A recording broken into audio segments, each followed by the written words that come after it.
Hello everyone, welcome to my channel Mom's World. Today we are going to talk about common after delivery myths and facts. Actually delivery होने के बाद हम लोग को बहुत सारी चीज़ों का सामना करना पड़ता है। लोग बोलते हैं ये मत करो, वो मत करो, तो उनमें कितनी सच्चाई है उसके बारे में बातें करेंगे।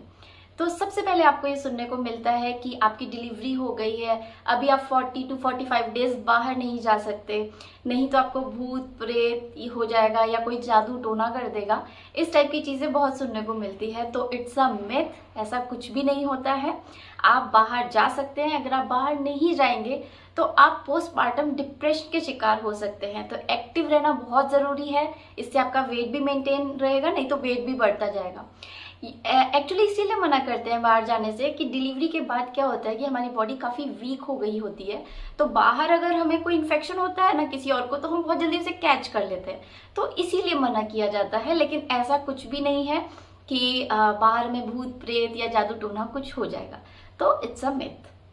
आपको दूसरी बात ये सुनने को मिलेगी कि अब आपकी डिलीवरी हो गई है, आपको कुछ दिन तक आपको वार्म क्लोथ्स पहनने यानी गर्म कपड़े पहनने हैं या आपको टोपी लगा के रखनी है। देखिए, ये भी एक मिथ है। अगर आप कंफर्टेबल हैं तो आप बिल्कुल करिए, बट इट्स नॉट कंपलसरी। मैंने तो अपने दोनों बारी में नहीं किया और मुझे नहीं लगता कि मुझे कुछ प्रॉब्लम हुई थी। तो अगर आप कंफर्टेबल है तो करिए, नहीं तो क्या होता है कि गर्म कपड़े पहनने से बहुत ज़्यादा स्वेटिंग होने लगती है, अनकंफर्टेबल होता है सारा दिन पहनना। तो अगर आप कंफर्टेबल हैं तो करिए, अगर आप कंफर्टेबल नहीं है तो मत करिए। ऐसा नहीं है कि आपने गर्म कपड़े पहन लिए तो आपको पेन कम होगा, ज़्यादा होगा, ऐसा कुछ भी नहीं है। तो इट्स अ मिथ।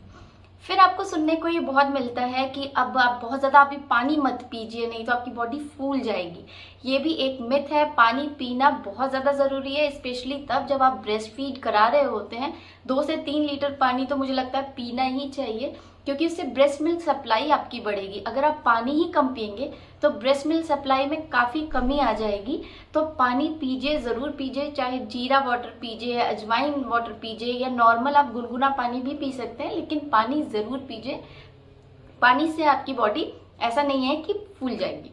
इसके बाद आपको सुनने को ये मिलता है कि डिलीवरी हो गई है, अभी आप कुछ दिन तक लिक्विड डाइट पे रहिए। ऐसा कुछ नहीं है। हॉस्पिटल में वो आपको 1 से 1.5 दिन लिक्विड डाइट देते हैं, उसके बाद वो आपको सॉलिड स्टार्ट कर देते हैं। तो आप ऐसा ही घर पे भी कर सकते हैं। ऐसा नहीं कि घर पे जाने के बाद भी आप लिक्विड डाइट पे ही हैं, इसकी कोई ज़रूरत नहीं है। देखिए, लिक्विड डाइट से आपको सब कुछ नहीं मिल पाएगा, स्पेशली अब जब ब्रेस्ट फीड करा रहे होते हैं तो आपको 550 किलो कैलोरीज एक्स्ट्रा चाहिए होती हैं। तो इसीलिए आपका एक बैलेंस डाइट लेना बहुत ज़्यादा ज़रूरी है, क्योंकि वो बच्चे के लिए भी अच्छा है और वो आपकी रिकवरी में भी काफ़ी हेल्प करेगा। फिर आपको सुनने को मिलता है कि अब डिलीवरी हो गई है, आपको सीढ़ियाँ नहीं चढ़नी है। अकॉर्डिंग टू मी, आप आफ्टर डिलीवरी और ड्यूरिंग प्रेगनेंसी आप दोनों ही टाइम स्टेयर्स चढ़ सकते हैं। बस इस टाइम में बॉडी का क्या होता है कि अपने आप को बैलेंस करने की जो क्षमता है ना, वो थोड़ी सी कम हो जाती है। तो थोड़ा ध्यान से चलिए, बट आप स्टेयर्स चढ़ सकते हैं। एक और कॉमन मिथ है हम लोग के यहाँ पे बहुत सुनने को मिलता है कि जैसे सी सेक्शन हुआ है, आपको अगर इंजेक्शन लगा है तो सब बोलते हैं कि हमारे बैक में पेन हो रहा है क्योंकि हमें इंजेक्शन लगा है। मेरे 2 सी सेक्शंस हो चुके हैं और मुझे कोई भी बैक पेन स्टार्टिंग में भी नहीं था, अभी भी नहीं है, क्योंकि बैक पेन का इंजेक्शन से कोई लेना देना नहीं है। आपको बैक पेन इसलिए होता है क्योंकि आप बच्चे को फीड कराते हैं और आपका पोस्चर गड़बड़ हो जाता है। एक्चुअली हम लोग करते क्या है कि हम बच्चे तक जाते हैं उसको फीड कराने के लिए, इस वजह से हमारी बॉडी थोड़ी आगे की तरफ बेंड हो जाती है, जिससे हमें पेन होता है। आप बच्चे को अपनी बॉडी तक लेके आइए अगर आपको उसको फीड कराना है तो अपना पोस्चर ठीक रखिए, आपको बैक पेन नहीं होगा। एक और चीज़ हम लोग गलती करते हैं कि डॉक्टर ने अगर कुछ कैल्शियम या आयरन की कुछ मेडिसिन दी हैं तो हम वो स्किप कर देते हैं, हम उसको टाइम से लेते नहीं हैं। इस वजह से हम लोग को बैक पेन होता है, इस वजह से नहीं कि हमें इंजेक्शन दिया गया था। उसके बाद आप जनरली ये सुनेंगे कि लोग बोलते हैं आपका सी सेक्शन हुआ है तो आपकी जो बॉडी का शेप है वो अब गड़बड़ हो गया है और वो हमेशा ही गड़बड़ रहेगा।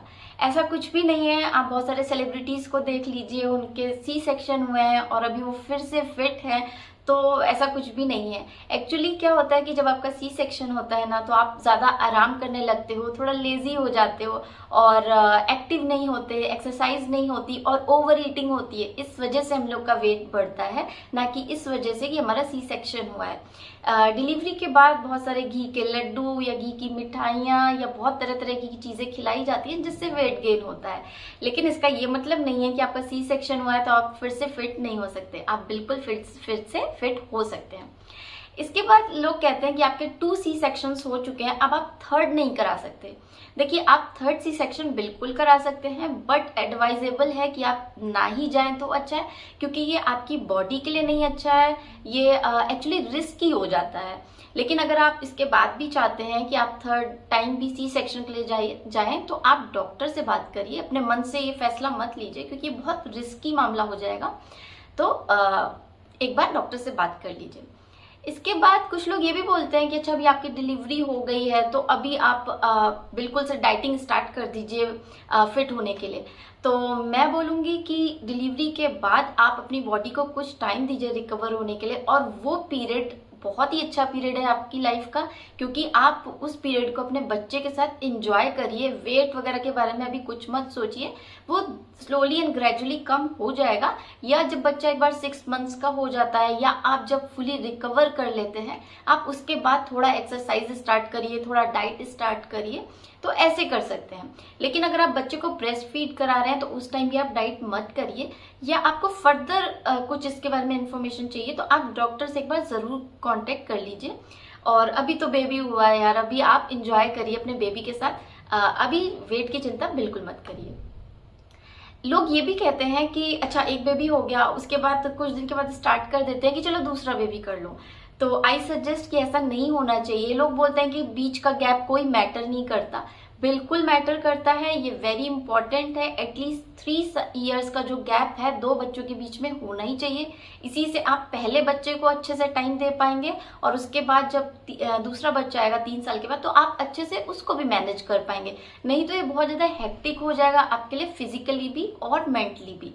तो बच्चों में गैप होना बहुत जरूरी है, और एटलीस्ट आप 3 इयर्स का गैप जरूर रखें।